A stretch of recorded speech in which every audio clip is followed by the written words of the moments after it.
friends! Welcome to lesson 1 of the virtual art club. These pre-recorded videos are scary, so I do feel better about this one just with the paper being on display. So hopefully I won't mess up too many times, but I'm hoping just to run through the nerves and just teach through it. So if I stutter or stumble or ramble, please have grace and forgive me. So this first lesson is super basic. It's just lines and shapes, and this is what I've done in lessons that I've taken as an adult, but it's also applicable to kindergarten and pre-K, so everybody in between. I think it's really fun exercises no matter your age or skill level to do this, and it's something to kind of practice ongoing no matter where you are at in art. So for basic lines, depending on whether this is like a kindergartner doing this or a fifth grader doing this, it's super good stuff. So I'm honestly just going to start by drawing some straight lines first and trying to control my pencil. With this video recording thing, I'm sitting like a strange distance away from my paper, so you might see me like uncomfortable because of that. Maybe I'll find out a better way as I go, but this is where I'm at right now. So I'm just going to start with trying to draw some straight lines and control my hand and control my pencil. And this is really good for fine motor skills too. So if you have your pre-K or your kindergarten kiddo, one thing that you could do is, that I've done for mine, is make 2 dots and have them connect the 2 dots. And this is great for handwriting practice, just as we get used to using our pencil. And then you can do vertical lines also. So silly, but practicing holding the pencil, where to hold it on our hands, having it comfortable, and so on. For this video, I'm using an 8B pencil because 8Bs are darker. So when you get into the B, if you were to get a drawing pencil, the Bs are darker, and the higher the number, the darker it is.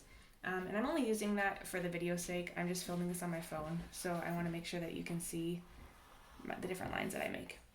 But I think it should work too. Like, here's a basic mechanical number 2 pencil, and you can probably see the difference with the light colors versus the dark colors, or shades, whatever it is in graphite world, and how they contrast.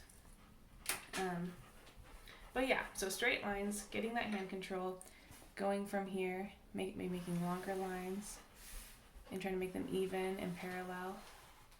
And then it can get fun when you do squiggly lines. So not only would we want to draw squiggles and try to keep them even and parallel, or circles and keep the distance in the rings even and parallel. Or I guess it's not parallel, I don't know, even distance apart. Just to get that hand control of your pencil. One thing that I suggest for this, also for our younger ones with the fine motor skill practice, is just getting some basic lined paper and doing the same thing, because then we have these lines to work within, so I can trace. Look at how awesome I am at tracing these. Oh, that was better. Tracing the blue lines, tracing the pink lines, or making it parallel with that pink line but perpendicular to the blue lines, and trying to make things even and straight. And then with my squiggles, I can go between the blue lines. I can do curves that I try to keep somewhat even and uniform, and that uniformity is a big deal in art anyways, to keep consistent shapes and sizes. And then the more like zigzag, try to keep those guys uniform and even. So again, with handwriting, just fine motor skills in general, this is a good practice. See how wide I can make them, and so forth. So an exercise that I would say for this one, while you're at home, could be to do these squiggles and try to make them even. maybe making them close together like that, and then make them really far apart. And try to keep them within those blue lines. And go all the way down. And then the zigzag, same thing. So you're controlling with more kind of precision, it feels like, with those points. I feel like this one's harder. Keeping them close together, and then really far apart. But try to keep them even. And it's kind of funny to see how kids do that. Like, once they start comparing or having to keep consistency like that, they start, being harder on themselves, and to remind them that it's all practice. We need that growth mindset. Okay, so another one, and you can do this exercise on lined paper just fine, or the blank drawing paper, printer paper. For the next one though, I'm going to switch to this guy just because I don't want the lines in the way personally, but you can do either one. I'm going to start drawing some circles, so I'm going to start with baby circles. And we will get into shapes, and then how to get more like 3D shapes, and what different prisms we can use, and how prisms make up 3D objects. So a biggie for this too can just be practicing shapes, which is good. So here I was trying to start with small, and then incrementally getting them larger and larger, and controlling that. Another one could be to try to make circles in a row that are even in size, and try that. And then the same thing with the squares.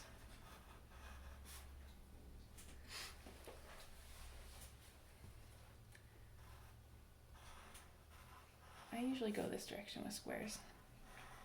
It's funny, as adults, we tend to have a certain order that we draw or write our shapes in, our basic shapes, and we don't really talk about it. But when you stop and talk about it with somebody, I've noticed that people have a different way of making their shapes. It's funny. So this is how I make my shapes. I don't know, man. Start from one side. So we have our squares, we have our triangles. And we need to know these shapes because these basic shapes are what make up everything. So when you want to draw a picture of a car, or the stapler on your desk, or your mom, they're all going to make it up from these basic shapes. So it's fun. So, and look at my lines going uphill. Yeah. Oh, and if you hear the sniffing, it's my dog. Judah, go lay down. So controlling the pencil is the first part, and really, like I said, no matter where you're at or how old you are, practicing these for a while will really help out. It's almost just like a good warm-up. It's a good way to get that control, and then we can use these guys to start more of like a little activity. So one thing that I wanted to do was take these basic shapes and turn them into characters. Character drawing. Character drawing is not something that I am super good at, but it's something that I'm wanting to get better at, so I'm actually practicing it right now. It's one of my goals, is character drawing, and it can be really fun. The next lesson I'm going to do is going to have like a really open-ended homework assignment for character drawing, which I'm kind of excited about. But this one is just more of a direct draw. So I'm going to teach you the simple character drawing activity with basic shapes. So characters with basic shapes. So I'm going to show you some examples, and then I would love to see some homework from this one, because again, no matter the age, it's a fun one. So I'm going to draw a circle, and it can be a real simple thought to turn this circle, see, I already called it a guy, this circle into a person. I want to personify this circle, and turn this circle into a person. So I'm going to take the circle and split a line down the middle. And this is so important because when I make this line across, this shows me where my eyes are. And while this is just a silly cartoon character, this is also where when we draw a head, like for a realistic drawing, the eyes are always halfway down, if not a little lower. So here's his eyes, here's his little nose, and his mouth. And there's my little character. And that's literally my first little guy. And I'm gonna name him Judah after my dog. Judah. There's Judah. And then I'm gonna make another circle. In this circle, I'm going to turn into a person as well. But this little person is going to be Judy. I'm going to change the direction of her mouth. She's got a little smirk, little girl sass there.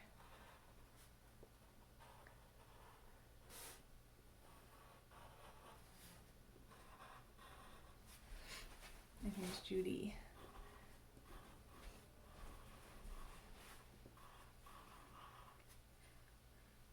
So here I took two really simple circles and I turned them into people. And it might seem a little bit silly, but it's a lot of fun because the more basic shapes that we use, then the more we can bring to life. So if I have a rectangle, kind of want to soften these rectangles because I'm going to make these rectangles into people. And people don't really have harsh corners on them too often. Maybe a nose. Okay, so here's my rectangle. And one thing that I really like to do first is, sometimes second, it depends, but I'm going to do it first this time because I'm excited. I'm already picturing my rectangle to have this funky, curly hair. There's a little ear. So this other ear's got to be over here, right?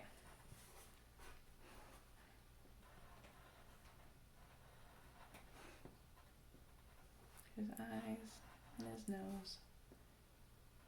And I want a big old toothy grin. I don't know, it's just a rectangle head. It's like a tall head, so it needs some tall features.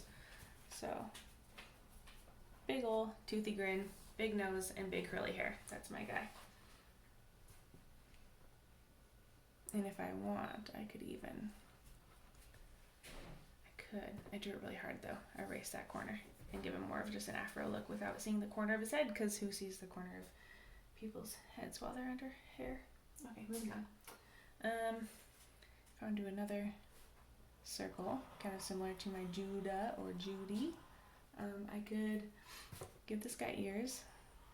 I love ears on little characters because it makes them so funny looking. You can do different looks and different appeals. Okay, so here's I can make this a boy. It's my little dude. And I want to name these guys. I don't know why naming makes such a difference. It kind of starts to tell more of the story. So here I'm going to give this little guy eyes.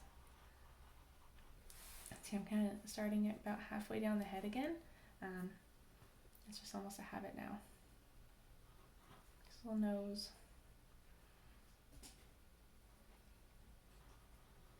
And I don't know, his eyes are big, so I'm going to give him a little, like, what?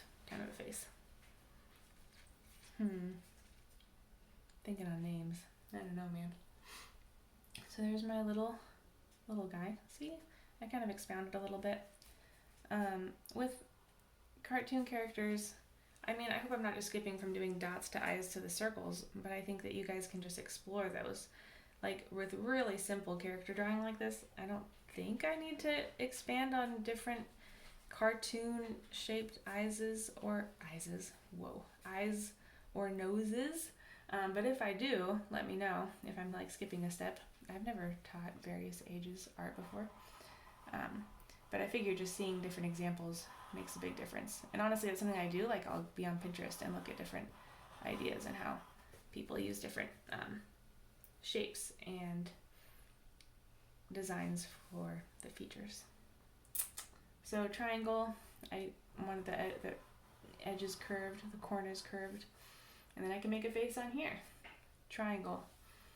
Oh, I think I'm gonna do, let's try. I don't know, triangles there seems like he should be nervous to me. Like a little bit of a...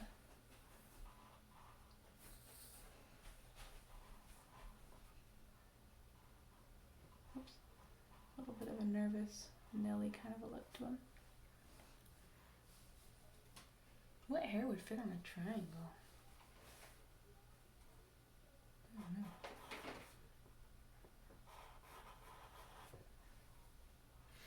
So what I want to see you guys do is take basic shapes, circle, square, rectangles, triangles, what am I missing? Ovals, and turn them into some fun faces. This guy.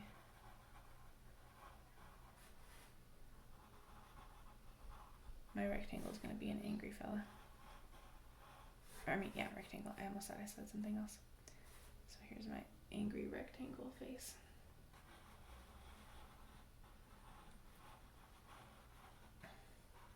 This could also be practice for facial expression recognition too. Can make a game out of it.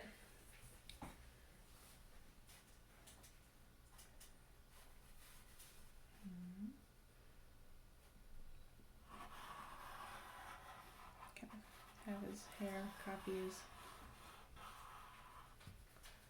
facial expression there. So this is just characters with basic shapes. I think that it would be fun to see what different characters you guys come up with. If your kiddo's young and can struggle with drawing like kind of neater, even shapes, then I think it's totally appropriate for you to draw the shapes for them, or maybe practice that first, like drawing it for them, or drawing it for them in a color, or in one color and they trace it over it in another color. That can be a fun way to do that. That way they can practice drawing the shapes too and getting that even pencil control. But also just for the fun of it, like if you want them to be able to explore the creative stuff, to if they're really young and struggle with that, then draw the shape for them and then see what they put on top, basically. So we have square, circle, triangle, oval, kind of like a figure eight guy. What you could do with that for a face. Maybe. And if you know your shapes, maybe you can get creative and come up with some other shapes to work with for fun faces. But like I said, in the next lesson, we will get into a more open-ended assignment that will use the basic shapes. So I'm excited for that. That's also creating characters. And this one I wanted to start with, not to create characters, because that isn't necessarily the goal, but to really learn how to work with the basic shapes and basic lines. And the more practice that we get with that, the better. So we had the line practice, straight lines, horizontal and vertical, the controlled squiggles, controlled zigzags, which isn't on here, but on the line paper. Remember that it's good to use the line paper, especially if we're working on fine motor skills. Controlled swirls, controlled increase of size or decrease of size, and then repeating those basic shapes over and over again until you might throw up a little bit. But that's good, because that's practice. And then the characters. Again, I don't think that I need to go over facial features. I would honestly just Google some or look it up on Pinterest or something like that and just practice them. And that's what I would probably do for you in a video, because I'm just using reference. That's what I'm used to doing. But sometimes allowing kids to be able to pick their own way of representing a face can be really fun too. So I am going to be teaching direct draw videos because I think that those are really fun and effective, and they build confidence. But I'm also going to be giving some assignments where it's just having the kid do like practice with what they have, and opposed to just copying, because I think that both are really beneficial. So this is all that I had for today's lesson. I'm sure the video is longer than I thought it would be, but I wanted to give you guys the basics of lines and shapes, and then an assignment to go along with it as well. And that will be it for today. So thank you for joining, and hope to see your face. Thanks.